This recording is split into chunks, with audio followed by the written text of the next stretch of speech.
WWE की news और updates वाले ब्रांड न्यू एपिसोड में आप सब लोगों का वेलकम। इस एपिसोड में हम बात करेंगे स्टोन कोल्ड और जॉन सीना के बारे में कि ये दोनों रेसलमेनिया के लिए कंफर्म हो गए हैं, उसके बारे में बात करेंगे। साथ ही में द रॉक और सीएम पंक के मैच के बारे में बात करेंगे। साथ ही में ड्रू मैकिंटायर और पॉल हेमन के बारे में बात करेंगे। साथ ही में हम बात करेंगे सेमी ज़ेन, सोलो सिक्वा। साथ ही में गुंतर क्या टाइटल हार सकते हैं रेसलमेनिया के अंदर। मंडे नाइट रॉ की रेटिंग्स भी कवर करेंगे और भी अच्छी चीज़ें हैं, तो वीडियो काफ़ी इंटरेस्टिंग होने वाली है। एंड तक देखिए, अगर पसंद आए तो वीडियो को लाइक करें, शेयर करें और फर्स्ट टाइम विजिटर चैनल को जरूर से सब्सक्राइब करें। तो इंट्रो के बाद विदाउट वेस्टिंग ज्यादा time let's begin this video.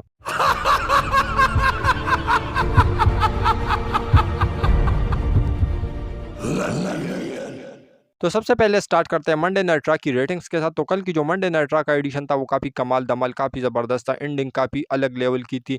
तो आप लोगों को बताता चलूँ, सीएम पंक भी शो के ऊपर थे, ड्रू मैकिंटायर और सेथ रॉलिंस भी शो के ऊपर थे और भी अच्छी चीज़ें हुई। लेकिन इसकी जो रेटिंग निकल के सामने आई है वो काफ़ी डिसअपॉइंटिंग है। और इस हफ्ते की मंडे नाइट रॉ को रेटिंग मिली है 1.70 मिलियन व्यूज़। पिछले हफ्ते के मुकाबले में ये थोड़े से बड़े हैं, लेकिन फिर भी ये डिजर्विंग रेटिंग नहीं है। और इस हफ्ते की जो मंडे नाइट रॉ थी, तो इसके बारे में आप लोगों को एक और चीज़ भी बताता चलूँ कि ये डब्ल्यूडब्ल्यूई के इन पिछले 10 सालों के अंदर ये सबसे हाईएस्ट अटेंडेंस वाला मंडे नाइट रॉ का एडिशन था। और इसके अंदर 15,500 यानी 15,500 लोग जो है वो अटेंडेंस के तौर पर आए थे। और साथ ही में आप लोगों को ये भी बताता चलूँ मंडे नाइट रॉ के बारे में कि इसके अंदर जो पीक व्यूवरशिप थी वो सीएम पंक और ड्रू मैकिंटायर और सेथ रॉलिंस का जो सेगमेंट था उसको मिले, और ये थी 2.2 मिलियन व्यूज़। तो आप लोग इसके बारे में क्या कहोगे? इसके साथ हम बात करते हैं अपनी नेक्स्ट अपडेट के बारे में, जो कि जुड़ा हुआ है सेमी ज़ेन से। तो सेमी ज़ेन कल मंडे नाइट रॉ के एडिशन के ऊपर हार गए, वो भी ब्रॉन्सन रीड से। तो यूजुअली हमें क्या देखने को मिलता है कि किसी भी प्रीमियम लाइव इवेंट से अगर कोई चैलेंजर होता है किसी टाइटल के लिए, तो उसका जो अगर मैच होता है ऐसा बिना किसी टाइटल वाले के साथ, तो वो जीतता है, क्योंकि डब्ल्यूडब्ल्यू उसको मोमेंटम देती है। लेकिन कल सेमी ज़ेन हार गए, वो भी ब्रॉन्सन रीड से। तो मे बी डब्ल्यूडब्ल्यूई ऐसा दिखाने की कोशिश कर रही है कि जो सेमी ज़ेन है वो तगड़ा बंदा नहीं है। लेकिन जो कैट गेबल है, उन्होंने बैक स्टेज में सेमी ज़ेन से कहा कि मैं तुझे स्पेशली ट्रेन करूंगा रेसलमेनिया 40 के लिए, और तुम इस टाइटल मैच के अंदर जीतोगे। तो ऐसे में मे बी हर चीज़ गुंतर के फेवर में है, लेकिन डब्ल्यूडब्ल्यूई एक शॉकर पुल कर सकती है। और ये इस समय ट्रिपल एच का एरा चल रहा है, तो ट्रिपल एच के एरा में सब कुछ पॉसिबल है। और मे बी सेमी ज़ेन हमें टाइटल जीतते हुए नजर आ सकते हैं। तो आप लोग इसके बारे में क्या कहोगे? इसके साथ हम बात करते हैं अपनी नेक्स्ट अपडेट के बारे में, जो कि जुड़ा हुआ है अलेक्सा ब्लिस से। तो अलेक्सा ब्लिस जो है वो हमें रेसलमेनिया 40 के बाद देखने को मिल सकती है। तो उसका रिसेंट में एक अपडेट निकल के सामने आई है, और इसमें बताया जा रहा है कि जो अलेक्सा ब्लिस है उसकी स्टोरी लाइन जो है वो आप लोगों को रेसलमेनिया की बात जो है कंटिन्यू होती हुई नज़र आ सकती है। और मे भी आप लोगों को वो अंकल हाउडी के साथ भी देखने को मिल सकती है, क्योंकि एक हफ्ता पहले अंकल हाउडी को भी अपडेट निकल के सामने आई थी लेकर कि जो अंकल हाउडी है वो जो है उसको लेकर डब्ल्यूडब्ल्यूई प्लान्स कर रही है। तो ऐसे में भी आप लोगों को अंकल हाउडी के साथ भी एलेक्सा ब्लिस देखने को मिल सकती है। तो आप लोग इसके बारे में क्या कहोगे? इसके साथ हम बात करते हैं अपनी नेक्स्ट अपडेट के बारे में, जो कि जुड़ा हुआ है the tribal chief Roman Reigns से। तो रोमन रेंस के बारे में अपडेट्स तो नहीं है, बल्कि आप लोगों को एक कन्फर्म चीज़ बताता चलूँ कि आने वाले संडे के ऊपर, यानी इस आने वाले संडे के ऊपर आप लोगों को रोमन रेंस की जो बायोग्राफी है वो देखने को मिलेगी। डब्ल्यूडब्ल्यूई ने शूट कर ली है और आप लोगों को आने वाले संडे के ऊपर ये देखने को मिलेंगी। तो बायोग्राफी आने वाली है, उसमें बहुत सारी चीज़ें रोमन रेंस को लेकर हमें पता चलेगी। तो उसकी जितनी भी हाइलाइट्स होगी वो आप लोगों को इस चैनल के ऊपर मिल जाएगी। तो इसके लिए चैनल को ज़रूर से सब्सक्राइब करना। इसके साथ हम बात करते हैं अपनी नेक्स्ट अपडेट के बारे में, जो कि जुड़ा हुआ है रोंडा रोजी से। तो रोंडा रोजी रिसेंट टाइम में डब्ल्यूडब्ल्यूई के बारे में काफ़ी ज़्यादा बुरी बुरी बातें कर रही है। तो रिसेंट टाइम में उन्होंने ये बातें कही कि जो स्टेफनी मैकमैन है, उन्होंने जो रेसलमेनिया के अंदर उसको थप्पड़ लगाया था, तो उसके बाद जो रोंडा रोजी है उन्होंने कहा कि उसको रियल में कान के नीचे कंकशन हुआ था। और उसके बाद वो ये भी कहती है कि लोगन पॉल जैसे सुपरस्टार को एक मैच से दूसरे मैच के लिए कितना गैप मिलता है, कितनी वेकेशन मिलती है, कितनी छुट्टियां मिलती है, कितना ब्रेक मिलता है। लेकिन मेरे केस में ऐसा बिल्कुल भी नहीं था, और किसी भी वुमेन रेसलर का जो है इज्जत नहीं है डब्ल्यूडब्ल्यूई के अंदर। तो आप लोग क्या एग्री करते हो रोंडा रोजी के इस बातों से या नहीं? लेकिन मैं आप लोगों को यहाँ पर एक बात बताता चलूँ कि आप लोग रिया रिप्ली को भी देख सकते हो। रिया रिप्ली किस तरीके से जो है वो परफॉर्मेंस पिल पुल कर रही है। तो आप लोग इसके बारे में क्या कहोगे? क्या रोंडा रोजी के इन बातों के साथ आप लोग एग्री करोगे या नहीं? वेल इसके बारे में अपनी नीचे कमेंट सेक्शन में ज़रूर दीजिए। इसके साथ हम बात करते हैं अपनी नेक्स्ट अपडेट के बारे में, जो कि जुड़ा हुआ है ड्रू मैकिंटायर और पॉल हेमन से। तो ड्रू मैकिंटायर और पॉल हेमन कल आप लोगों को ऑसम ट्रुथ का जो बैक स्टेज सेगमेंट था वहाँ पर पॉल हेमन और ड्रू मैकिंटायर हमें देखने को मिले थे।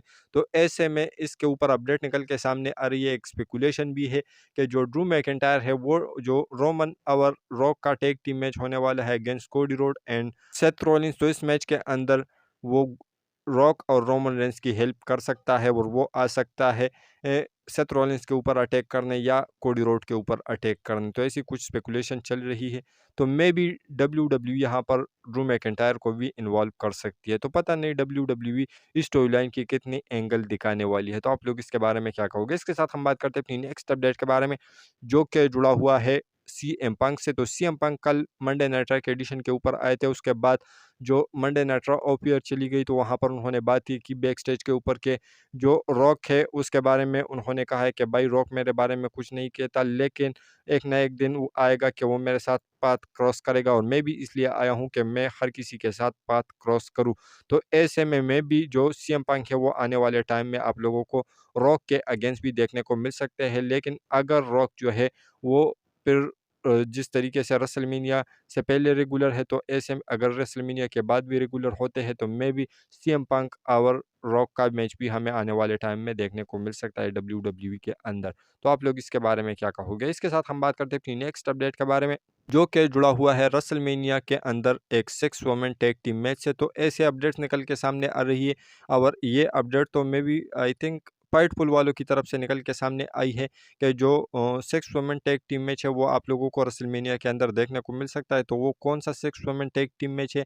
तो ये मैच होगा बियांका ब्लेयर, जेट कारगिल और नयोमी वर्सेस अगेंस्ट में होगी डैमेज कंट्रोल, यहाँ पर जो काबुकी वॉरियर्स और डेकोटा का यानी कायरी सेन, आस्का और डेकोटा का ये आप लोगों को अगेंस्ट में देखने को मिलेगी। तो मे बी इस मैच का अच्छा खासा चांस है क्योंकि बियांका ब्लेयर की भी ऐसी कोई खास इन्वॉल्वमेंट नहीं है रेसलमेनिया के लिए, ऐसा कोई तगड़ा अपोनेंट नहीं है, जेट कारगिल का भी नहीं है और साथ ही में नयोमी का भी नहीं है। तो मे बी डब्ल्यू सिंपली इसको एक टैग टीम मैच के अंदर डाल सकते हैं। तो आप लोग इसके बारे में क्या कहोगे? इसके साथ हम बात करते हैं अपनी नेक्स्ट अपडेट के बारे में, जो कि जुड़ा हुआ है सीना आवर स्टोन कोल्ड से। तो कल का जो मंडे नाइट रॉ का एडिशन आप लोगों को देखने को मिला था, तो वहाँ पर बैक स्टेज पर आप लोगों ने देखा होगा जहाँ पर द रॉक ने कोडी रोड के ऊपर अटैक किया। उसके बाद वहाँ पर हमें जो बाहर ले गए जहाँ पर प्रोडक्शन ट्रक खड़े थे, तो वहाँ पर जो रॉक के पीछे बहुत सारे प्रोडक्शन ट्रक खड़े थे, जिसमें किसी पर लोगन पॉल की पोर्ट होती, किसी पर शॉर्लेट प्लेयर की पोर्ट होती, किसी पर किसी सुपरस्टार की। लेकिन एक इंटरेस्टिंग चीज़ यहाँ पर हमें ये देखने को मिली कि एक प्रोडक्शन ट्रक था जहाँ पर जॉन सीना और स्टोन कोल्ड की भी पोर्ट होती। तो मे बी जो डब्ल्यू है उन्होंने कन्फर्म प्लान्स बना के रखे हैं स्टोन कोल्ड और जॉन सीना के लिए, और वो भी रेसलमेनिया 40 के लिए। तो मे बी आप लोगों को रेसलमेनिया 40 के अंदर देखने को मिल सकते हैं। तो इसके ऊपर अपडेट भी निकल के सामने आई है। तो कल ये तो सिर्फ स्पेकुलेशन थी, लेकिन अभी अपडेट निकल के सामने आई है कि डब्ल्यू प्लान कर रही है नाइट 1 के मेन इवेंट के लिए स्टोन कोल्ड और जॉन सीना को। तो जॉन सीना का तो ऐसे ही पता है क्योंकि जॉन सीना ने सिर्फ स्टोन कोल्ड के बारे में यहाँ पर अपडेट में कंफर्मेशन है कि वो उसको नाइट 1 के लिए डब्ल्यू प्लान कर रही है। लेकिन मैं आप लोगों को ये भी बताता चलूँ कि रिसेंट में जो जॉन सीना की इंटरव्यू थी जहाँ पर उन्होंने बताया था कि वो 6 अप्रैल को फ्री होने वाले हैं। तो 6 अप्रैल कौन सा डेट है?